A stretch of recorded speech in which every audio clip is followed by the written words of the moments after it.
The landlord was still laughing when he handed over the eviction notice. That was the detail Dennis Holt would remember long after everything else had burned away. Not the words on the paper, not the amount owed, not even the way the younger man's cologne hung in the doorway like a deliberate insult. What he would remember was the laugh, short, nasal, dismissive. The kind of sound a man makes when he believes the person in front of him has no recourse and never will. Holt stood in the doorway of apartment 4 at the Crestline Arms on a Thursday morning in early November, 63 years old, and wearing a faded denim jacket over a gray thermal shirt, one hand braced against the doorframe because his left knee had been telling him the weather was changing since 1987. The eviction notice was printed on heavy cream-colored paper, the name of a property management company embossed at the top in a font designed to communicate permanence. Prestige Holdings, LLC. He turned it over once, as if the back might say something different, then looked up. Marcus Vane stood in the narrow corridor with his arms crossed and his phone already out. Not because he expected a call, but because holding it made him feel important. Or at least that was how it read from where Holt was standing. Vane was 31 years old, the son of the man who owned Prestige Holdings, and he had been managing this building for 8 months. In those 8 months, he had raised rents on 11 of the 14 units, replaced 2 long-term tenants with short-term rentals, and installed new coin-operated laundry machines that cost $1.50 more per cycle than the ones they replaced. He had the squared jaw and flat, pale eyes of a man who had never once been made to feel small, and he wore a button-down shirt rolled to the elbows, even in November, as though warmth were something beneath him. 30 days, Vane said. It's all there in writing. You're 3 months behind, Mr. Holt. Holt folded the paper along its existing crease. He did not look away from the younger man. 2 months and change, he said. I've got a payment into your office from last Tuesday. Vane smiled the way people smile when they have already decided the conversation is over. Processing takes time. The notice stands, if you'd like to discuss a payment arrangement. And here he paused just long enough to make clear he did not want to discuss a payment arrangement. You can call the main office. The laugh came as he turned to walk back down the corridor. It was not directed at Holt exactly. It was the laugh a man releases when he is alone, and something has confirmed what he already knew. It said, old, slow, done. It said, not worth my time. It said, whatever you were, you are not that now. Holt watched him go. He did not call after him. He looked down at the cream paper in his hand, at the embossed company name, at the 30-day deadline printed in clean black type, and he felt something move through him. That was not anger. Not quite. It was older than anger. It was the feeling of a door being closed in a room he had been allowed to stand in by someone else's permission, and that permission being revoked without ceremony or cause. He went back inside and sat at the table by the window where his coffee had gone cold. The apartment was not large. A single bedroom, a kitchen that could hold 2 people if they were friendly, a living room where the couch had seen better years. On the table beside the cold coffee sat a single-frame photograph and a cell phone, with a cracked screen and a worn leather journal he used for nothing in particular anymore. The photograph showed 5 men standing in front of a line of motorcycles, outside a low cinder-block building somewhere in the high desert, squinting against the sun.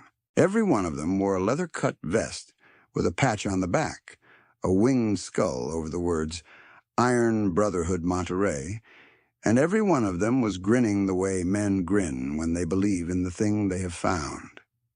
That photograph was 22 years old. Holt's left knee ached. He picked up the eviction notice and read it again, more slowly. The way a man reads something he is trying to find a mistake in, but already knows there is none. The amount owed was $4,200, representing 2 months and 18 days of back rent at $1,650 a month, a figure that had risen 3 times in the 4 years he had lived here. The deadline was November the 28th, 17 days away. He set the paper down and looked at the photograph. The man on the far left was Dennis Holt, 41 years old in that image, 40 pounds heavier than he was now, with a dark beard that had since gone the color of old ash.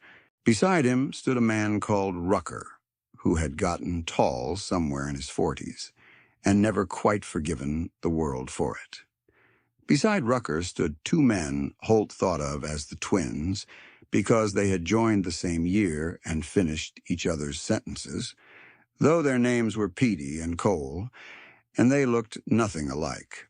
On the far right, one hand resting on the seat of a road king as if it were his own shoulder, stood a man the charter knew as Ox. Ox's real name was Gordon Tillman, and he was the chapter president. Holt had not spoken to any of them in 14 months, not since he had stepped away quietly and without ceremony when his health had required it, when the 2 surgeries and the physical therapy and the cost of both had eaten through what reserves he had, when the world had contracted to the size of a 1-bedroom apartment and a part-time job at a plumbing supply warehouse that had since closed. He had stepped away because that was the honorable thing to do when you could not ride, when you could not carry your share, when showing up meant being a liability at the table instead of an asset. He had told Rucker this on the phone, and Rucker had pushed back hard, but Holt had not bent. He was not built for accepting help he felt he had not earned in the current tense. The eviction notice sat on the table. 17 days. Holt picked up his phone with the cracked screen and set it back down twice before he left it alone. He got up and refilled his coffee and stood at the kitchen window looking out at the parking lot where Marcus Vane's BMW sat gleaming in the November gray like something that had never been touched by weather or age. On the 14th day, Marcus Vane slid a second notice under the door. This one was not an eviction notice. It was a letter on the same cream-colored embossed paper, informing Dennis Holt that Prestige Holdings was exercising its right under the lease's lease renewal clause to decline renewal at the current rate, and that the new monthly rate, should he wish to remain after the resolution of the delinquency matter, would be $2,100 per month, effective January the 1st. Holt read it standing in the hallway in his socks. He read it twice. The new rate was $450 more per month than the rate that was already strangling him. It was not an offer. It was an instruction. It said, "Go quietly or go expensively." He sat down on the couch and did not move for a long time. The building's back stairwell had a window that looked out over the neighboring lot, and from that window, if you were on the landing between the 2nd and 3rd floors, you could see down to the parking lot of the adjacent strip mall. Holt had stood at that window sometimes in the evenings, for no particular reason. The evening after he received the second notice, he stood there for a long time and watched the sky go from pewter to the specific blue-black of a coastal November, and he thought about the 14 months and about the photograph on the table and about the particular kind of loneliness that comes not from being without people, but from having removed yourself from them. He went back upstairs. He sat at the table. He picked up the phone with the cracked screen, and he dialed a number he had not dialed in 14 months. And when the line clicked over and a voice said, gravel and low, "Who's this?" he said, "It's Holt." The silence on the other end lasted exactly 3 seconds. Then Rucker said, "Where have you been?" It was not a question. Holt told him the short version. The lease, the back rent, the new rate, the cream-colored notices, the laugh. He kept his voice flat and factual, the way he had always kept his voice when things were bad, because he had learned young that volume and emotion were the two currencies a man spent when he had nothing else to spend, and he preferred to keep them in reserve. Rucker listened without interrupting, which was not characteristic of him. When Holt finished, Rucker said, "How much?" 4-2 to clear the delinquency. Then 2,100 a month going forward. I can't swing 21. Where does he live? I don't need that. I know what you need, Rucker said. I'm asking where he lives? There was a pause. Then Holt said, I'm not calling for that. I know what you're calling for, Rucker said. You're calling because you finally ran out of ways to not call. Hold on. The line went quiet for 20 seconds. When Rucker came back, he said, Ox wants to talk to you. Holt set the phone down on the table for a moment and looked at the ceiling. Then he picked it back up. The voice that came on the line was not loud. It never had been. Gordon Tillman had a voice that operated in a register somewhere between a diesel engine at idle and the quality of silence before weather, and it carried the kind of authority that does not need to announce itself. Holt, he said. Ox. Rucker says you've got a situation. It's mine to sort. I'm asking for advice on the legal side if Speedy is still doing the research work. He is, but I'm not sending Speedy to look at your lease in a library, Ox said. The voice had not changed temperature. It was not a rebuke. It was a statement of fact. You walked away from this table, and you sat by yourself in that apartment for 14 months, and you handled every single thing that came at you alone. That's your right. Every man's got that right. You want to keep doing it. I'm not going to take that from you. A pause that lasted the length of a breath. Tell me you can sort this on your own. Holt did not answer immediately. I didn't think so, Ox said. You got a pen? Holt reached for the worn leather journal. He wrote down two things, an address and a time. The address was a garage called Ironside Customs on the south edge of town, on a street where the buildings were low and industrial, and the streetlights had been burned out long enough that the city had stopped replacing them. The time was 10 o'clock the following Saturday morning.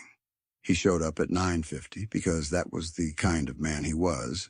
The garage was a wide, low building with a corrugated metal roof and 3 bay doors, 2 of them open, and a hand-painted sign above the center door that was old enough to have weathered through 2 colors.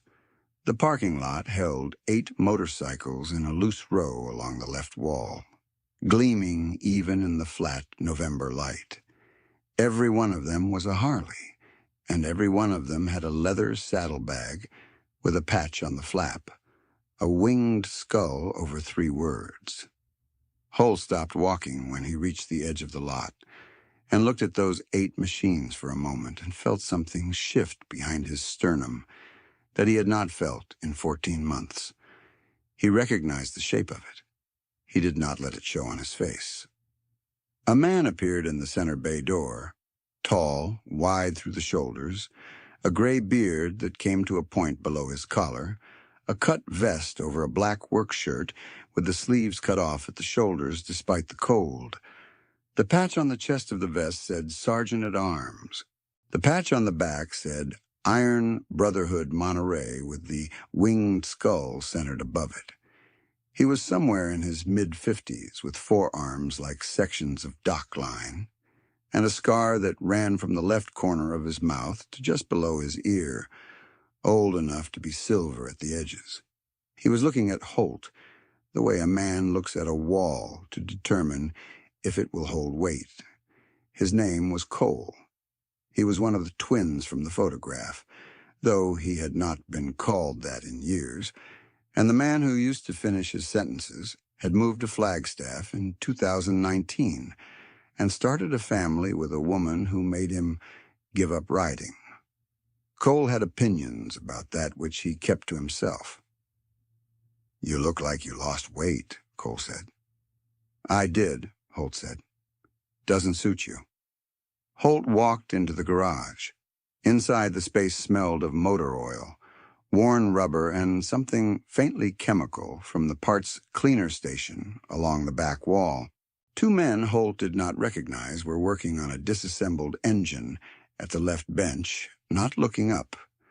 A third man, young, maybe 25, with a shaved head and a prospect patch on his cut, was sweeping near the back with the specific focus of a man who has been told to stay occupied and intends to follow that instruction to the letter.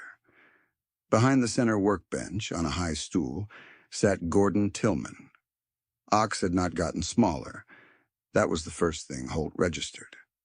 The man was 61 years old and built like something that had been constructed for a specific load-bearing purpose, with a gray-white beard that had come in full since the photograph and a set of hands so scarred and specific at the knuckle that they looked like a record of a long career. He wore a cut vest over a dark flannel shirt with the top button open. The patches on his chest and back the same as they had always been.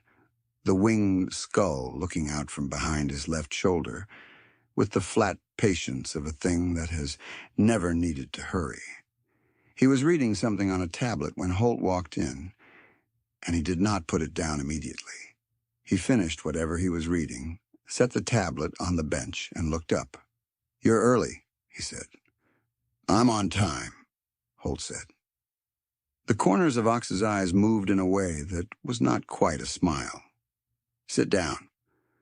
Rucker was already there, leaning against the wall to the right with a coffee cup in one hand, and the expression of a man who has been waiting and is satisfied that the waiting is over. He was 57, raw-boned, with a gray mustache, and the permanent tan of a man who had spent too many hours on highways in direct sun, and he gave Holt a nod that carried 14 months of compressed feeling in it, and said nothing. A fourth man sat at the corner table with a laptop open. He was young, maybe 30, with wire-rimmed glasses and the kind of hands that had not done much manual labor, and his cut vest had a different configuration of patches. Road Captain. He looked up briefly when Holt came in, cataloged him in a single glance, and went back to the screen. His name, as Holt would learn, was Felix, and he had a gift for finding information in places where information was not supposed to live. Ox told Holt to tell the whole story from the beginning, not the short version. So Holt told it. He told it from the first rent increase 18 months ago, through the lease renewal that had come back with new language about rate adjustments at management's discretion, through the 3 months he had struggled after the warehouse closed, through the first notice in the morning in the doorway, and the laugh. He told it without heat, laying it down factually, the way you lay evidence on a table and step back so other people can look at it clearly. He told them about the second notice with the $2,100 rate. He put both pieces of cream-colored paper on the workbench. Cole picked them up and read them in turn. He passed them to Felix without comment. Felix read them and spent 45 seconds typing something, then read them again and typed something else. "Prestige Holdings," Felix said, not looking up.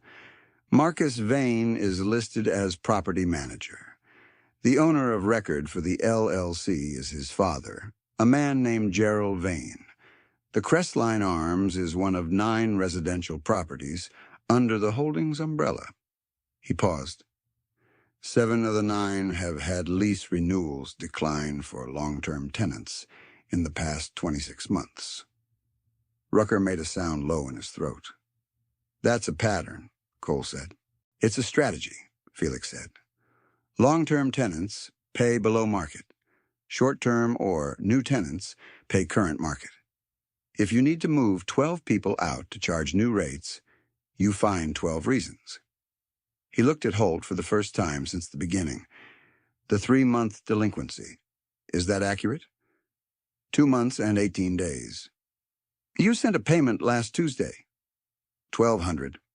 I didn't have the full amount. Felix looked at his screen. It hasn't been posted to your account.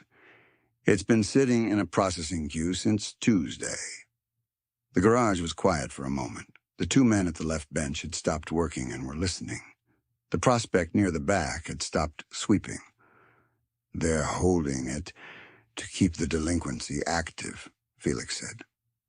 The notice was filed the same day the payment arrived. Someone saw the deposit and filed anyway. Holt looked at the 2 notices on the workbench. He thought about the laugh in the corridor. What's the play? Rucker asked, directing the question at Ox. Ox had not moved from the stool. He had listened to all of it with the focused, undemonstrative attention of a man who processes everything and reveals nothing until he is ready. He looked at the 2 notices. He looked at Holt. He said, "How much do you need to clear it clean?" 4,200. Ox looked at Felix. The posting delay. Can you document it? Time-stamped bank records against the processing queue date. Yes. The lease renewal clause. Is it enforceable as written? Felix tilted his head slightly. The gesture of a man checking a fact he already suspects. The language says rate adjustments at management's discretion with 30 days' notice. California residential tenancy law requires just cause for eviction after 12 months of tenancy. 4 years of continuous tenancy is a strong position.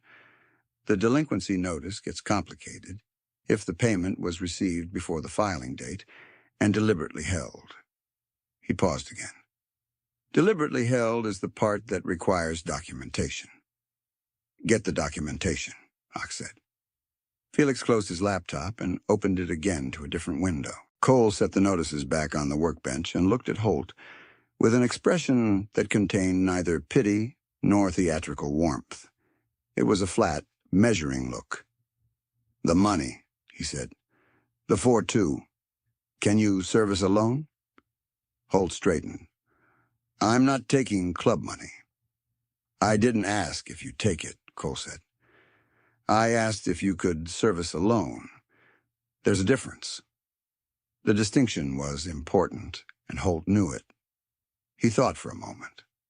With the part-time work at the hardware supplier, where he had been since February, and the pension he received from a trade union he had contributed to for 11 years, he cleared approximately $2,800 a month.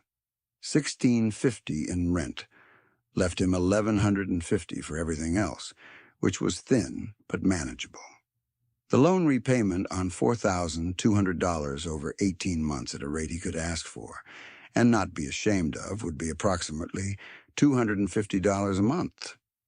Yes, he said. Cole nodded once and went back to the engine at the left bench as if the matter were settled. The rate increase, Holt said. Even if I clear the delinquency, the 2,100 rate starts January 1st. It won't, Ox said. Holt looked at him. How? Ox picked up the tablet from the bench. He showed Holt the screen. On it was a document, a printout of a code enforcement database record, 7 pages deep, listing 39 outstanding violations at properties registered to Prestige Holdings, LLC, broken heating units, substandard weatherproofing. A third-floor unit at one address with a carbon monoxide detector that had not been functional in 9 months, recorded by a tenant who had filed a complaint that had been ignored in writing 3 separate times. Felix pulled this 2 hours ago, Ox said. From the public record. Any tenant in any of these buildings has standing to file a consolidated complaint with the city's housing authority. If 9 buildings file simultaneously, it opens an investigation. A landlord under active housing authority investigation cannot enforce a rent increase Until the investigation concludes. He set the tablet down. Investigations take time. Holt looked at the screen. He thought about the 7 other buildings, the 12 people moved out, the 11 rent raises in 8 months, the coin-operated laundry machines. There are other tenants, he said. There are, Ock said. Felix will make contact. Not by phone. In person, building by building, starting this afternoon. Any tenant who wants to file files. The more names on the complaint, the longer the investigation. The longer the investigation, the more exposure for holdings. Marcus Vane, Holt said. He'll know where this came from. He will, Ock said. That's not a problem. That's the point. 3 days passed. Felix moved through the 9 buildings like a man running a census, quietly, methodically, explaining to each tenant in terms they could understand what their rights were and what the code violations meant and what filing a complaint would cost them, which was nothing. He found 14 tenants across 6 buildings who agreed to file. He found one tenant, a woman in her 70s named Ada Marsh, who lived in a ground-floor unit of a building on Carver Street and had been ignored for 11 months regarding a broken furnace, who agreed to file and who said, when Felix explained what the process was, "I've been waiting for someone to tell me I could do this." He told her she could. The consolidated complaint was filed through an attorney on the following Wednesday. Felix had found the attorney through a network he did not explain in detail, a woman who specialized in tenant housing law and who had been looking for exactly this kind of documented multi-property case for the better part of a year. Her name was Janet Tran, and she took the case on a contingency arrangement that cost the tenants nothing up front. On Thursday morning, Marcus Vane received a certified letter from the City Housing Authority notifying him that Prestige Holdings, LLC, was under investigation for code compliance violations across 7 of its 9 residential properties, and that all rent adjustment actions were stayed pending the conclusion of the inquiry. Holt was at the hardware supplier when Rucker called to tell him. He stepped outside into the parking lot and stood for a moment in the cold with his phone to his ear. He did not say anything immediately. He watched a gull coast in a long arc above the strip mall across the street, riding a current that was invisible from the ground. "That's not all," Rucker said. "Felix found something else. He'll tell you Saturday." The something else was this. Gerald Vane, the owner of Prestige Holdings, had served on the board of a commercial property development consortium 4 years ago. The consortium had received a favorable zoning variance on a commercial development project in the city's South District, a variance that had been opposed by 3 community organizations and approved anyway by a city planning subcommittee. 2 of the subcommittee members who voted for approval had, within 8 months of the vote, each received consulting contract payments from a subsidiary company connected to the consortium. Felix had found the subsidiary through a chain of LLC registrations that was long enough that it had clearly been designed to obscure the connection. He had not designed it to remain obscure forever, because nothing designed by human beings to remain obscure ever does forever, and Felix was patient and specific in ways that made him very good at finding the end of a chain. The consulting payment records were in the public filings of the subsidiary. The connection to the consortium, and from the consortium to Gerald Vane, was 3 steps of LLC registration. It was not airtight on its own. Felix acknowledged this clearly on Saturday morning in the garage when he walked Holt and the others through it. It was not airtight. It was, however, exactly the kind of thing that a reporter at a city newspaper would find worth a phone call. Felix had already identified the reporter. "We're not handing this to the press," Holt said. "That's not ours to do." It's documentation of a public filing, Felix said. Anyone can look at it, but you'd be sending it. I'd be sending a link to the public filing database with a note that says, "This might interest you." Felix looked at him steadily through the wire-rimmed glasses. That's not an accusation. That's a direction of attention. Holt thought about this for a moment. He thought about Ada Marsh and her broken furnace and the 11 months of ignored complaints. He thought about 14 tenants across 6 buildings who had been slowly compressed toward the exit because a man in a button-down shirt with his sleeves rolled up had decided their leases were worth more than they were. "Send the link," he said. The reporter called Gerald Vane's office on the following Monday. Gerald Vane did not take the call. His communications person called back 40 minutes later and said Mr. Vane had no comment on the zoning variance matter, which was years old and had been reviewed appropriately. The reporter then called the Housing Authority to ask about the Prestige Holdings investigation and was told the investigation was ongoing and no additional comment was available. The reporter then filed a story for Thursday's edition of the paper, noting that Prestige Holdings, LLC, whose properties were under active housing code investigation, was controlled by a principal with prior ties to a zoning consortium connected to a subcommittee vote that was now under scrutiny. It was not a front-page story. It ran below the fold on page 8 of the local section. It was enough. The Friday after the story ran, the payment that Holt had submitted 3 weeks earlier was posted to his account, with a correction notice from Prestige Holdings acknowledging a processing error. The outstanding delinquency balance was reduced to $3,000 even. There was no explanation for the calculation, which suggested someone had done math in a hurry and made a conservative estimate of what Holt could not disprove. Marcus Vane called that same afternoon. Holt was home when the call came through, sitting at the table with the cold coffee he kept meaning to reheat and never quite got to. He looked at the name on his cracked screen for one full ring before he answered. Vane's voice had changed register. The entitled arrogance was still there in the architecture of his sentences, but there was something underneath it now, a frequency that Holt recognized as the sound a man makes when he has just understood that his walls are thinner than he thought.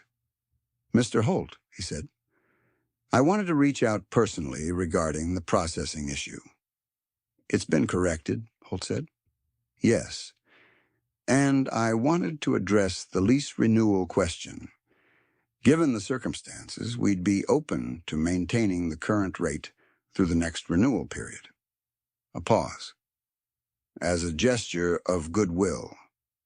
Holt said nothing. "The current rate," Vane said again. $16.50. Through next November. "I'll need that in writing," Holt said. "Of course. By Monday." Another pause. "I can do that." Holt thanked him in a tone that was polite and said nothing further and ended the call. He set the phone on the table and looked at the photograph of the 5 men standing in front of the motorcycles in the desert sun. He looked at it for a long time. He picked up the phone again and called Rucker.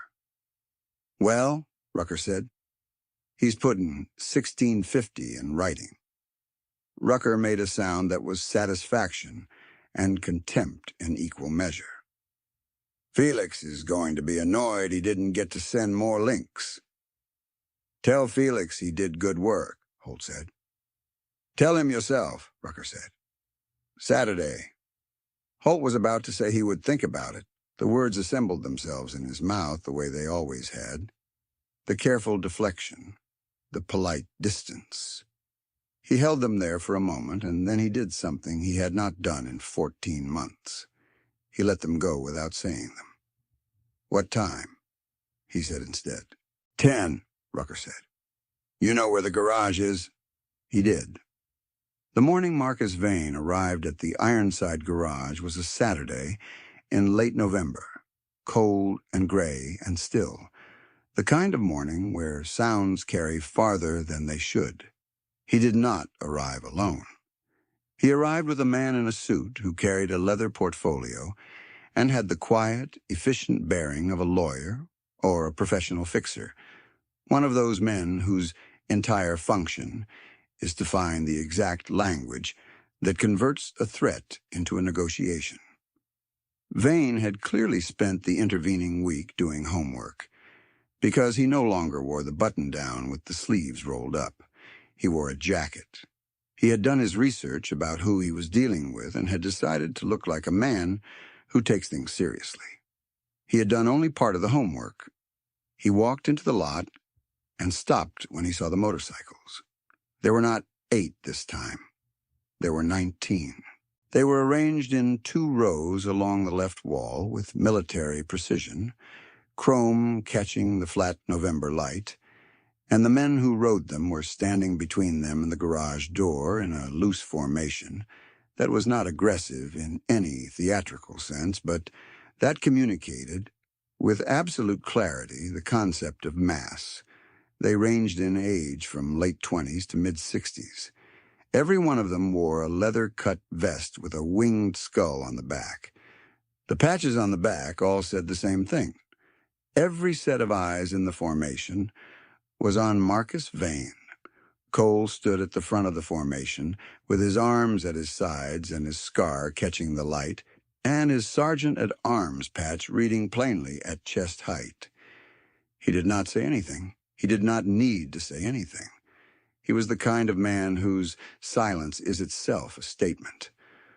Vane's lawyer put a hand on his client's arm. Vane did not move for a moment. The portfolio in the lawyer's hands looked, in that moment, exactly as useful as it was. Ox came through the center bay door at a measured pace, the way he had come through doors his whole life, which was to say without hurry and without drama, and with the absolute understanding that the space around him organized itself to accommodate his presence rather than the other way around. He wore his cut vest over a dark wool shirt, and his gray-white beard was combed, and he carried nothing in his hands. He walked to the center of the lot and stopped. Vane found his voice. It was smaller than it had been in the corridor of the Crestline Arms. "I'm here to discuss the lease situation," he said, "and the housing authority matter. We believe there are some misunderstandings." Ox looked at him. The look was not hostile. It was the look of a man taking an exact and unhurried inventory. "There are no misunderstandings," Ox said. The voice carried to the back of the lot without any effort. "You know what you did. You came here to find out how much it costs to make this quiet." Vane's jaw tightened. "That's not how I'd characterize it." "The characterization doesn't matter," Ox said. "Here's what matters. Dennis Holt has lived in that building for 4 years. He paid his rent for 3 years, and 11 months of that time without missing a day. When he fell behind, he sent you a payment that your office held for 3 weeks to keep a delinquency notice active. You raised his rent to a figure you knew he could not afford because you wanted the unit." "That's business," Vane said. And the arrogance came back briefly, automatically, the way a flame flickers up before a wind puts it out for good. "It is," Ox said. "And what we did with Felix's research and the attorney and the housing authority is also business. And the reporter. That's all business." He paused. "The part that isn't business is this. Dennis Holt is a brother. He walked away from this table because he thought he was protecting us from the weight of his troubles. That's the kind of man he is, the kind of man you laughed at in a hallway." The formation had not moved. 19 men in the November cold, patient and still, and the only sound was the distant coastal highway, 2 streets over. Vane's lawyer leaned close and murmured something. Vane listened with his eyes fixed on Ox and said nothing for a long moment. "What do you want?" Vane finally said. "The lease is extended at $16.50 a month, as written, for 2 years, not 1. Signed and delivered to Janet Tran's office by Wednesday. The delinquency balance is cleared in full against the processing delay that your office caused. Ada Marsh and the other 13 tenants get their code violations addressed within 90 days. Ox's voice had not changed volume or temperature from the first word to the last. "You do those things, and the reporter gets a follow-up call from Felix saying the tenant matter has been resolved amicably. You don't do those things, and the reporter gets the full LLC chain document Felix built, which currently has 22 pages. The lawyer put his hand on Vane's arm again. This time, Vane moved with him. They walked back 3 steps and had a conversation that lasted 45 seconds and that Holt, standing just inside the bay door, could not hear but whose conclusion he could read in the set of Vane's shoulders before they turned back around. 2 years at $16.50, Vane said. "We'll need a small payment from the tenant toward the delinquency as a gesture." 1 month's rent, Ox said. "Applied immediately. Felix will confirm the posting within 24 hours. Vane looked at the formation one more time. His face had the quality of a man who is accustomed to being the largest presence in a room and has just discovered that the room has different rules. He looked at Cole's scar and at the 19 cuts and at Ox's hands, and whatever he had come here planning to negotiate had collapsed completely under the weight of the specific reality he was standing inside. "Wednesday," he said. "Wednesday," Ox said. Vane and his lawyer walked back to the car. Neither of them spoke. The BMW's doors closed in sequence, and the engine started, and the car moved out of the lot with the slightly over-careful speed of a man who does not want to appear rushed, but very much wants to leave. Felix watched it go from where he stood near the right side of the formation and made a note on his phone. The formation did not move until the car turned out of the lot and out of sight. Then it broke the way formations break, the way a held breath releases, in one collective exhale of movement and sound, men shifting and leaning and starting conversations in the particular register of people who have just done a thing together and are satisfied with how it went. Rucker came and stood beside Holt in the bay door. He did not say anything. He handed Holt a coffee from the thermos he carried in his left hand, already poured, and crossed his arms and watched the lot. Holt took the coffee. It was hot. It tasted like the coffee had always tasted in garages like this one, slightly metallic and strong enough to do the job it was supposed to do, which was warm you from the inside on a cold morning when the world had reminded you that some things still held. Cole walked over. He looked at Holt with the flat, measuring expression he had used in the doorway a week ago. But there was something in it now that had shifted slightly, the way a wall looks different once you know it will hold. "Tuesday night," Cole said. "There's a ride down the coast. Nothing formal. You can borrow the Road King and Bay, too, if your knee won't take the long stretch." Holt looked at him. "My knee's fine." Cole looked at Holt's knee and then back at his face and said nothing. "It's mostly fine," Holt said. Cole said, "Tuesday, 7 o'clock. He walked back to the engine he had been working on before any of it started, and the garage resumed its sounds around him, the clink of tools and the low conversation of men who had known each other long enough to not need most words. Ox came and stood near Holt, not close, but present, the way a landmark is present, the way a fixed point is present when you have been navigating by yourself for too long and you have finally found your bearings. "The money," Holt said. "The loan. I want it on paper." It's on paper, Ox said. Terms. 18 months. No interest. $250 a month starting February. Holt looked at him. That's not a loan at those terms. That's $250 a month starting February, Ox said. The voice had not changed, would not change, was the voice it had always been, which was the voice of a man who understood exactly what he was doing and had no interest in being thanked for it. You come Tuesday? It was not a question either. Holt looked out at the lot where the 19 motorcycles sat in their 2 rows, chrome catching what there was of the November light, patient and gleaming and exactly where they had been parked, and he felt the thing behind his sternum again, the thing he had named correctly the first time, the shape of belonging, the weight of it, and this time he did not hold it away from his face. I'll be here at 9:50, he said. The sound that came from somewhere in the back of the garage was short and dry and contained several months of satisfaction compressed into a single exhale. It was Rucker. He did not turn around. He lifted his coffee cup slightly, the gesture a man makes when he wants to mark a moment without making a speech about it, and went back to what he was doing.